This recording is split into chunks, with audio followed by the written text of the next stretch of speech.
In the decade from 2000 to 2010 in the United States, of all the country's growth in the 18 and under generation, 52% came from Texas. We produced more than that generation than all the other states combined. What's even more incredible is that 49.3% of the growth was from Texas Hispanics. Understand, if you impact Texas Hispanics, you impact the country. As of 2013, of the entire U.S. Hispanic population, 25% are millennials and 33% are Gen Zs. In other words, 58% of all U.S. Hispanics are 38 years old or younger. Understand this, your Latino neighbors are young. Nearly 75% of Hispanic millennials are actively using social media. 66% are more likely to connect via mobile than their non-Hispanic friends. They're twice as likely to own a tablet. So understand, to connect with your Latino neighbors requires virtual connections. First-generation immigrants are the newly arrived Latinos. They've got close ties with their cultural ways and customs. They maintain relationships with their relatives back in their home country. They'll seek other relatives and first-generation affinity groups for cultural and social support. Understand, this is the original Latino group the churches reached out to. Second-generation Latinos are born here in the U.S. to their first-generation immigrant parents. They're less dependent on their parents' country of origin. They develop cross-cultural friendships with members of other ethnic groups. The affinity of their heritage and knowledge of their history and practices is diminished. Third-generation Latinos are the second generation in their family to be born in the United States. Most of these do not speak Spanish. Obtaining a good education and holding a good job is their priority. More value is placed on success than maintaining their heritage, but many practice retro-acculturation, where they begin to seek and connect with their Latino heritage. When it comes to faith, only 15% of first-generation Latinos identify as evangelical. By the second generation, it's 20%. But by the third generation, 29% identify as evangelical. Understand this, your third-generation Latino neighbors are more likely to be receptive to the gospel and to convert. Of the Hispanics that adopted a new faith, 82% say the main reason for doing so was a desire for a more direct personal experience with God. Among those who have become evangelicals, 90% say it was this spiritual search that drove their conversation. Your Latino neighbors are a passionate people, and when it comes to their faith, they are no different. A majority of Catholics that converted to evangelicalism, 61%, say the typical Catholic Mass is not lively, nor is it exciting. The English language was once a barrier to connecting with most of your Latino neighbors. Now, 46% of second-generation Latinos are English dominant, while 78% of third-generation Latinos are English dominant. Well then, if they speak English, why don't they come to our churches? Well, speaking English doesn't equate to assimilation. You know this. If you're white, why don't you belong to an African American church, or vice versa? They both speak English. The reality is that while the language barrier has been overcome, you must still consider the powerful force of culture. The Catholic Church in the United States discovered that second and third generation Hispanics were leaving Spanish-speaking parishes. While these members would often go to English-speaking Catholic churches, the English-speaking Hispanics did not connect and remain with the Anglo-Catholic churches. They discovered two dominant reasons for the lack of assimilation of English-speaking Hispanics into the English-speaking American Catholic churches. The first reason cited was that the churches practiced community differently. It happens to Baptists too. I spoke with a second-generation Hispanic woman with a master's degree in a church that was 40% Hispanic. She noted that their fellowships were different. The Anglo members arrived on time with finger food and left after 30 minutes, while the Hispanics were just arriving with a huge pot of beans and were ready to fellowship for an hour and a half. The English-speaking Hispanics said that the other reason that they didn't connect with the Anglo-Catholic churches was due to the lack of the vibrancy of worship. Remember that second-gen Latina in the Anglo-Baptist church, she also said that she didn't feel free to worship in the Anglo church context the same way she had in a previous Hispanic church. Culture goes beyond tacos and music. Recognize that your Latino neighbors may elevate relationships, respect, and other values over your importance of procedure, policy, and time. It's your direct versus their indirect communication. What happens when Latino kids have learned as a sign of respect not to stare at their parents, then they go to school and have coaches telling them, "Look at me when I'm talking to you." It's a clash of two cultures. Edward James Olmos in the movie Selena said, "We got to prove to the Mexicans how Mexican we are, and we have to prove to the Americans how American we are. We got to be more Mexican than the Mexicans and more American than the Americans, both at the same time. It's exhausting to be a Mexican American." Dr. Daniel Sanchez notes that second and third generation Hispanics practice selective assimilation, adopting the language of the U.S. while retaining Latino cultural values and often a preference for churches that share those values. Many of those in these generations have developed skill sets that allow them to flow from one culture to the other. How do Baptists reach their Latino neighbors? The old model was the mission church that often resulted in a codependent or paternalistic relationship between the sponsoring church and the Hispanic mission. This stunted the development of the Hispanic pastors and lay leaders, isolated them from learning about church structure, administration, and leadership from the more mature and experienced Anglo congregations. A new model begins with integrated ministry. Churches like Calvary McAllen have placed Hispanic pastors on the church's pastoral staff to lead Spanish ministries like Calvary en Espanol. These ministries are integrated in the church's budget and other systems, and they work in sync with the English-speaking ministries. The Anglo church, with all its resources and experiences, can't do it alone. The Hispanic church, with its cultural connection, can't do it alone. Understand this: if we're going to reach out to our Latino neighbors, we must do it together.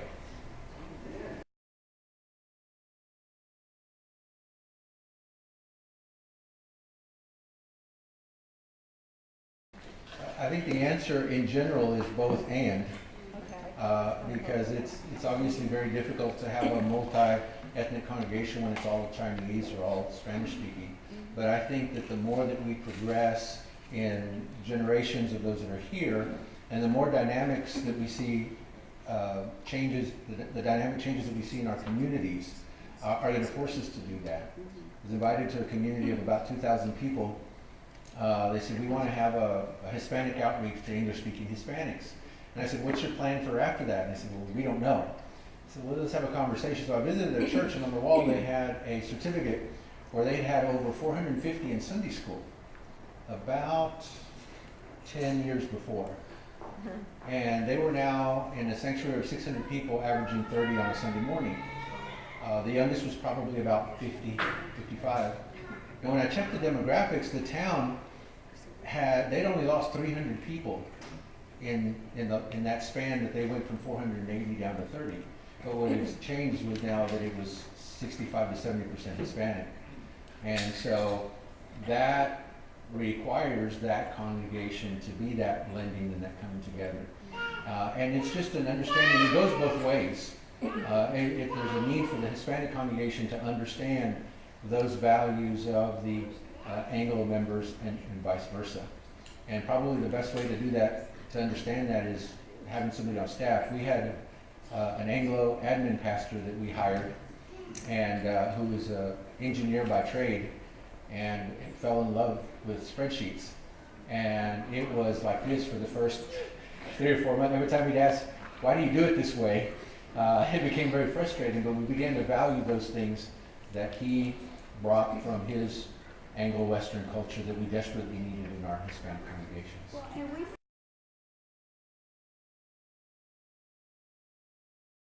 Yes, our churches always lag behind our communities. You will see soccer teams and little dribblers and the band and the football teams and everything else a lot more acculturated and diverse than our congregations. And we should be leading the pack, but we're often playing catch up.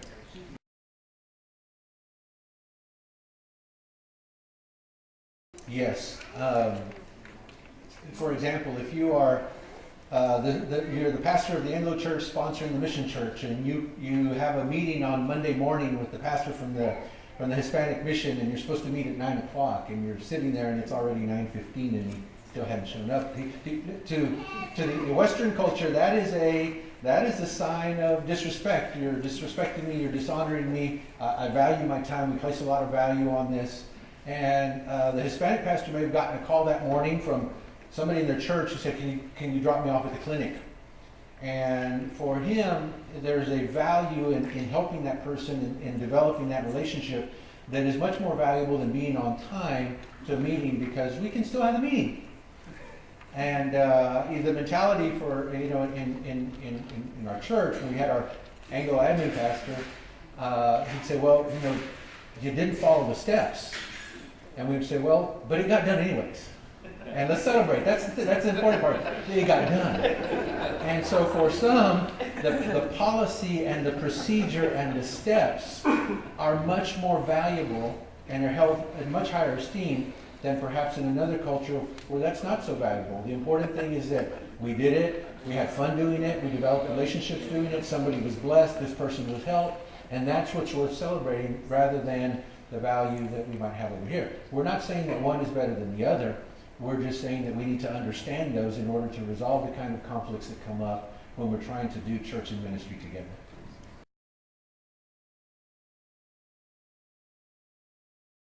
I haven't seen it firsthand. I know that in the first generation, if you're a pastor in Houston or Dallas and you have 11 different nationalities in your church, even though they all speak Spanish, you can use a word that in your message that's very normal and everyday word in your country, and you'll get gasps from 2 or 3 different countries because you just talked about their mother or you just said something. And so I was sharing earlier that I think every pastor has the challenge of having to speak on Sunday morning, and you have 3 or maybe 4 different generations in your sanctuary. You have grandparents, parents, children, young adults. And that's a challenge for every pastor. And I want you to think about laying on top of that another layer of generations, which is the immigrant layer. Because if you have a Hispanic millennial that's an immigrant, he's going to be much different from a Hispanic millennial that's 3rd generation. So you've got the different acculturation levels of the people who are there. Then you've got the different generational levels of the people who are there. And then you throw on top of that the language variable. And all of a sudden, you have somebody who's trying to communicate with a extremely diverse group, even though they're all Hispanic. And so sometimes when people say, well, we want to reach Hispanics, the first question is, well, which ones do you want to reach?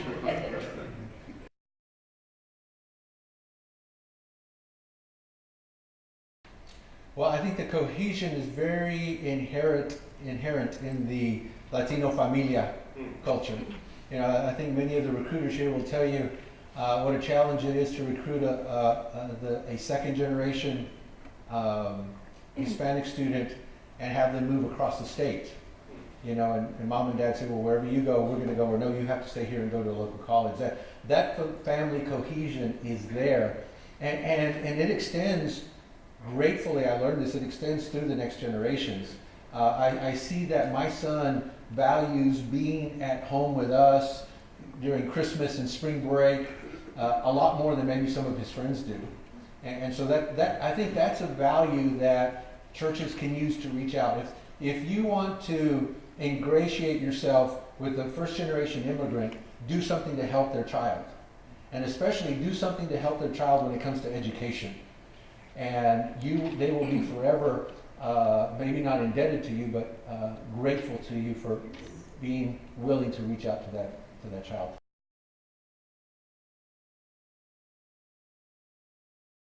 I recall a gentleman, I think he was on NPR, who said he was at a park and he noticed a Hispanic family that was out there. They're having their picnic, and there's 30 or 40 of them.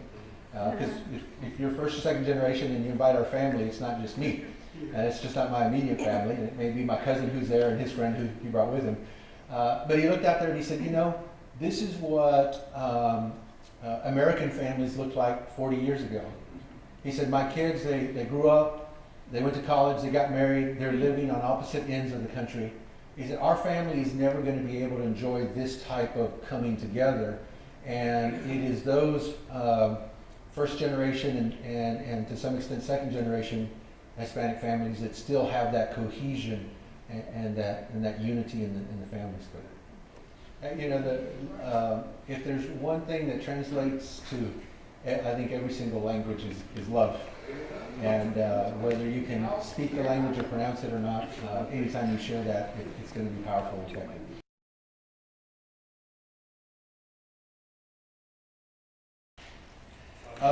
I hate preaching bilingual services.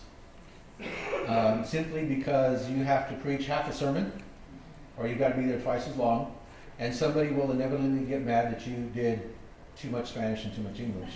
But I recognize the reality that someone has said, and I don't know the basis for these numbers, but someone has said that about 66% of our Hispanic congregations are bilingual from the pulpit or from the stage on Sunday morning, whether it's bilingual worship or bilingual messages.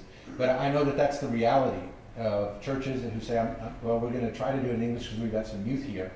I think that instead of being twice as effective in one service, we're 50% effective 100% of the time. That's just my personal preference. But I can see how a bilingual service would be a great transition to having two different services. In our church, the church, when I came to our church, it was majority Hispanic, maybe 90%, but all of our ministry was in English. And in Lubbock, Texas, the three largest Hispanic congregations in our association were English-speaking Hispanic congregations. That's going to be much different than something you might find in the Valley or East Texas, or maybe even San Antonio. Even in Waco. Or in Waco. So, but I think there's a great value to that. I think the perfect thing would be to have two different services. We would have our services flip-flop model instead of the sandwich model. We wouldn't put Sunday school in between. Because if you have your Spanish service and then a Sunday school and then the English service, the parents who come to the Spanish service and then stay for Sunday school, they're going to leave and their kids never get to go to the English service. So we would do the flip-flop model where we have Spanish service and English Sunday school and then English service and Spanish Sunday school. This would allow the family to come together at the same time, leave together at the same time, and the parents who were from Chihuahua would go and get their Spanish service and Spanish Sunday school. The kids who were born here would go to English Sunday school and the English worship service. They'd leave together, and both of them would be ministered to.